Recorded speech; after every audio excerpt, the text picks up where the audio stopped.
Good morning students. आज हम एक इंपॉर्टेंट टॉपिक डिस्कस करेंगे, that is rule of debit and credit. In accountancy ये डेबिट और क्रेडिट बहुत ही इंपॉर्टेंट रोल प्ले करते हैं एक ट्रांजेक्शन्स को आइडेंटिफाई करने में कि कौन सा अकाउंट डेबिट होगा और कौन सा अकाउंट क्रेडिट होगा। एज वी ऑल नो कि every transaction will affect two sides. हमने डबल एंट्री सिस्टम में यही समझा कि हर ट्रांजेक्शन दो साइड अफेक्ट करेगा, one is debit and another is credit. अब फर्स्ट ऑफ ऑल डेबिट और क्रेडिट होता क्या है?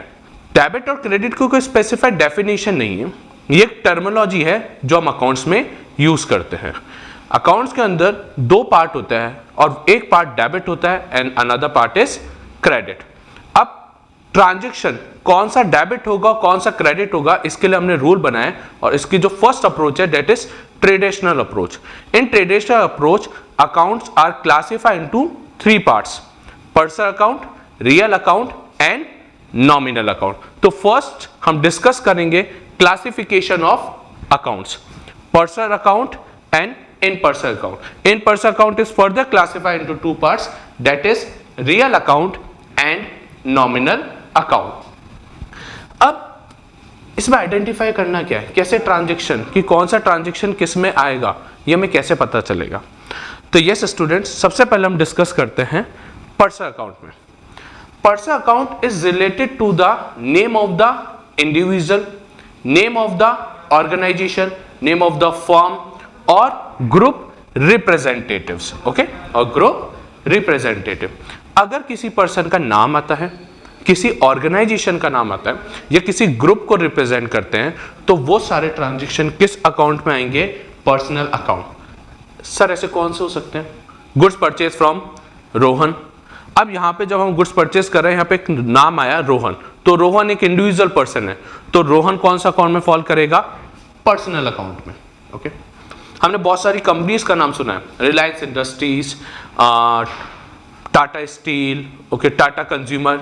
ये एक ऑर्गेनाइजेशन है, ये ऑर्गेनाइजेशन किस में रिप्रेजेंट करेगी? Again in personal account. तो पर्सनल अकाउंट के अंदर कोई भी इंडिविजुअल पर्सन, कोई भी ऑर्गेनाइजेशन और इवन कोई ग्रुप रिप्रेजेंट होता है, उनमें कौन सा रूल लगेगा? Personal account. सर आपने इंडिविजुअल बता दिया, आपने ऑर्गेनाइजेशन बता दी, ग्रुप्स के अंदर क्या होता है? जैसे स्टूडेंट इसके हम एक सिंपल सा एग्जांपल लेते हैं। ओके, अगर हम किसी एम्प्लॉयज को सैलरी पे नहीं करते या हमारा कोई expenses which is due but still not paid, जिसे हम आउटस्टैंडिंग एक्सपेंसेस कह देते हैं, तो आउटस्टैंडिंग एक्सपेंसेस एक ग्रुप को रिप्रेजेंट कर रहा है कि यस मेरे टोटल इतना आउटस्टैंडिंग है। जैसे आउटस्टैंडिंग सैलरी कि यस मैंने टोटल अभी तक इतनी सैलरी पे नहीं करी है, तो पूरे ग्रुप को रिप्रेजेंट कर रहा है। तो आउटस्टैंडिंग सैलरी एक ग्रुप को रिप्रेजेंट कर रहा है, वो भी कौन सा अकाउंट के अंदर आएगा? Personal account. Okay, yes, first personal account. Second real account. अब रियल अकाउंट के अंदर कौन से ट्रांजेक्शन्स आएंगे? रियल अकाउंट बेसिकली डील करता है असेट्स एंड लायबिलिटीज से। कोई भी आपकी असेट्स जब बिजनेस में आएगी या बिजनेस से जाएगी, बिजनेस में कब आएगी? जब आप when you purchase an assets, तब आप रियल अकाउंट फॉलो करोगे, या आप असेट्स को बेच रहे हो तभी भी आपको रियल अकाउंट को फॉलो करना पड़ेगा। इवन आपकी लायबिलिटी इंक्रीज हो रही है या लायबिलिटी डिक्रीज हो रही है, तभी भी हमें रियल अकाउंट को ही फॉलो करना पड़ेगा। Third one, nominal account.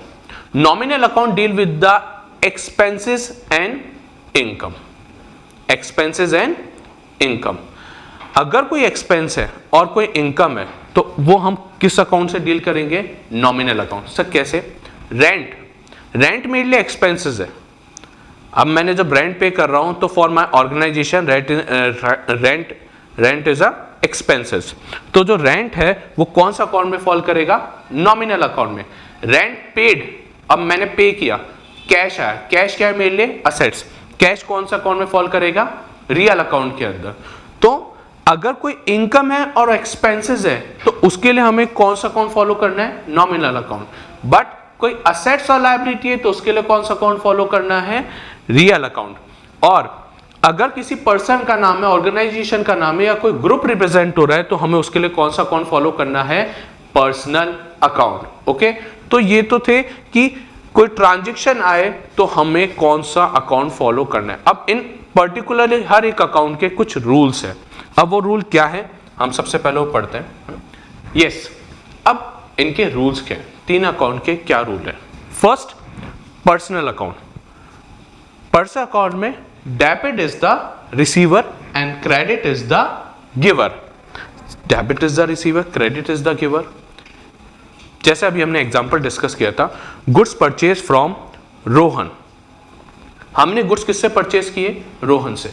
2 transaction affect हुए, परचेज, क्योंकि हमने गुड्स परचेज किया तो परचेज, ओके, किससे परचेज किया, रोहन से परचेज किया। तो इस केस में रोहन क्या है, रिसीवर और गिवर। यस, हमने गुड्स परचेज किया तो रोहन क्या है, हमने रोहन से गुड्स परचेज किए तो रोहन गिवर है। तो रोहन क्या होगा, डेबिट या क्रेडिट। सर डेबिट तो रिसीवर होता है और क्रेडिट गिवर होता है, तो रोहन गुड्स दे रहा है तो रोहन क्या होगा, क्रेडिट होगा। तो यस स्टूडेंट, फर्स्ट आपको ट्रांजैक्शन को आइडेंटिफाई करना पड़ेगा कि उस ट्रांजैक्शन में कौन सा अकाउंट आ रहा है, name of the account. Then आपको यह आइडेंटिफाई करना पड़ेगा कि वो अकाउंट किस में फॉल कर रहा है, पर्सनल में, रियल में या नॉमिनल में। एंड आफ्टर दैट हमें अप्लाई करना पड़ेगा डेबिट होगा या क्रेडिट होगा। ओके, सेम अगर हम बात करें sold goods to Radhe enterprises. अब हमने गुड्स को सोल्ड किया, किसको, राधे एंटरप्राइजेस। नाउ इस केस में राधे एंटरप्राइजेस एक ऑर्गेनाइजेशन है, एक आर्टिफिशियल पर्सन है। आर्टिफिशियल पर्सन अगेन किसके अंदर आएगा, सर पर्सनल अकाउंट में। अब राधे एंटरप्राइजेस जो हम बात कर रहे हैं वो क्या है, रिसीवर और गिवर। हमने सर गुड्स सोल्ड किए, तो जब हमने गुड्स राधे एंटरप्राइजेस सोल्ड किए तो राधे एंटरप्राइजेस तो गुड्स रिसीव कर रहा है, तो वो रिसीवर है सर। तो रिसीवर कौन होता है, debit. Debit is the receiver. Okay, तो यहां हमें पहला रूल समझ में आया कि पर्सन अकाउंट कहता है अगर किसी पर्सन, किसी ऑर्गेनाइजेशन या किसी ग्रुप के बारे में बात की जाए तो उसके लिए सबसे पहला अकाउंट जो फॉलो होगा पर्सन अकाउंट फॉलो होगा, पर्सन रूल फॉलो होगा। इसके अंदर debit is the receiver and credit is the giver. Now second, real account. Real account कहता है debit what's come in, credit what goes out. कि अगर कुछ आ रहा है तो आप उसको डेबिट कीजिए, अगर कुछ जा रहा है तो आप उसको क्रेडिट कीजिए। कैसे sir, furniture purchase, furniture purchase in cash. हमने एक छोटा सा ट्रांजैक्शन लिखा है यहां पे, फर्नीचर परचेज इन कैश। तो मेरे यहां 2 ट्रांजैक्शन अफेक्ट हो रहे हैं, फर्स्ट फर्नीचर और second cash. Okay, furniture and cash दोनों ही मेरे लिए असेट्स है, फर्नीचर भी मेरे लिए असेट्स है and cash is also an assets for me. अब सर जो रियल अकाउंट है वो कहता है debit what's come in and credit what's goes out.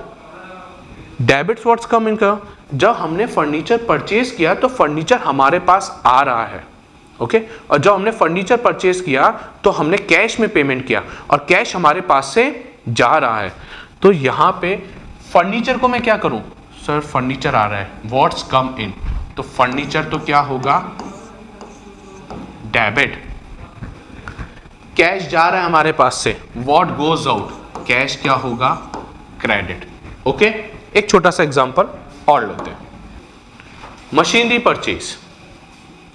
Same machinery purchase करी, जब हमने मशीनरी परचेज करी तो हमने एक अकाउंट तो हुआ machinery and the second account is cash. Again at the time of purchase of machinery हमें पेमेंट करना पड़ा, तो हमारे पास से क्या गया, हमारे पास से कैश गया। अब अगेन सर कैश असेट्स है, कौन सा अकाउंट फॉलो होगा, रियल अकाउंट। रियल अकाउंट के अंदर डेबिट व्हाट्स कम इन, क्रेडिट व्हाट्स गोज आउट। यहां से कैश जा रहा है अगेन, तो कैश होगा क्रेडिट। मशीनरी परचेज करी तो मेरे पास मशीनरी आ रही है, तो मशीनरी को हम क्या करेंगे, debit. Okay, yes, this point is clear. एक और एग्जांपल लेते हैं, सेल ऑफ एन इन्वेस्टमेंट। आपने इन्वेस्टमेंट सोल्ड किया, investment is also an assets and cash भी हमारे लिए असेट्स है। अगेन इस ट्रांजेक्शन में 2 चीजें अफेक्ट हो रही है, फर्स्ट कैश, क्योंकि जब मैं इन्वेस्टमेंट सोल्ड कर रहा हूं तो मेरे पास कैश आ रहा है, हम ये एज्यूम कर रहे हैं कि जो इन्वेस्टमेंट कैश में सोल्ड किया है, ओके, एंड सेकंड इन्वेस्टमेंट जा रहा है। तो जब हमने इन्वेस्टमेंट को सोल्ड किया हमारे पास कैश आया, कैश अगेन असेट्स है, रूल लगेगा real account debit what's come इन, तो कैश आ रहा है, मैंने कैश को डेबिट किया, मेरे पास से इन्वेस्टमेंट जा रहा है, क्रेडिट व्हाट गोज आउट, यहां से जा रहा है, तो मैं इन्वेस्टमेंट को क्या करूंगा, क्रेडिट करूंगा।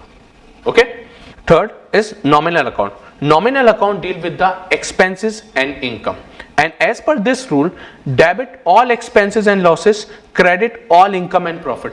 आपका जो भी खर्चा हो रहा है वो सब डेबिट होना चाहिए, जो भी लॉस हो रहा है वो सब डेबिट होने चाहिए, और जो भी प्रॉफिट और इनकम है वो क्रेडिट होनी चाहिए। सर एक्सपेंसेस, आपने रेंट पे किया, एक्सपेंसेस, आपने सैलरी पे की, एक्सपेंसेस, आप गुड्स परचेस कर रहे हैं, एक्सपेंसेस। ओके, ये सारे जो एक्सपेंसेस है वो क्या होंगे, debit. Income, rent receive, commission receive, goods को सोल्ड करना, ये सब हमारे लिए क्या है, इनकम। तो इनकम हमेशा क्या होगी, क्रेडिट, एंड एक्सपेंसेस हमेशा क्या होंगे, डेबिट। अगेन सैलरी पे, अगर हम एक छोटा सा एग्जांपल लेते हैं,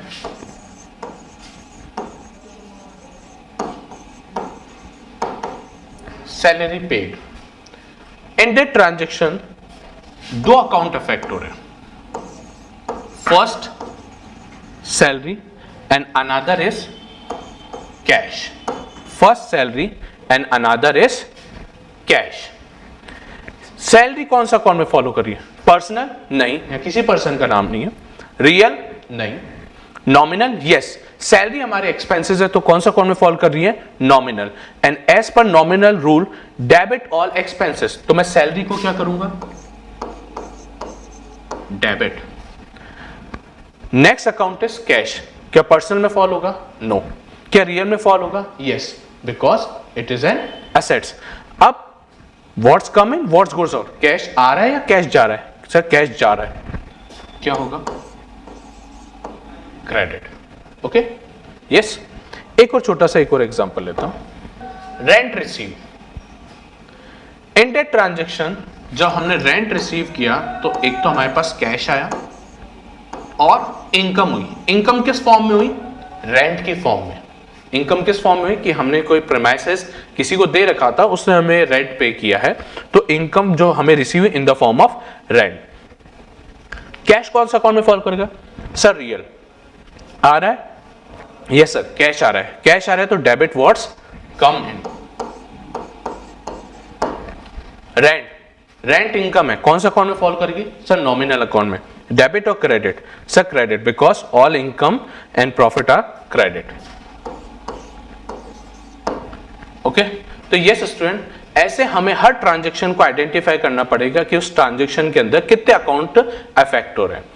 बेसिकली मिनिमम 2 अकाउंट तो अफेक्ट होता है, मे भी हो सकता है 3 या 4 अकाउंट भी अफेक्ट हो सके, and after identify the account हमें चेक करना पड़ेगा कि वो किस में फॉल कर रहा है, whether personal, real and nominal. उसके बाद हम डेबिट और क्रेडिट अप्लाई करेंगे। आई होप ये जो रूल है ये आपको क्लियर हो गए होंगे। Thank you so much.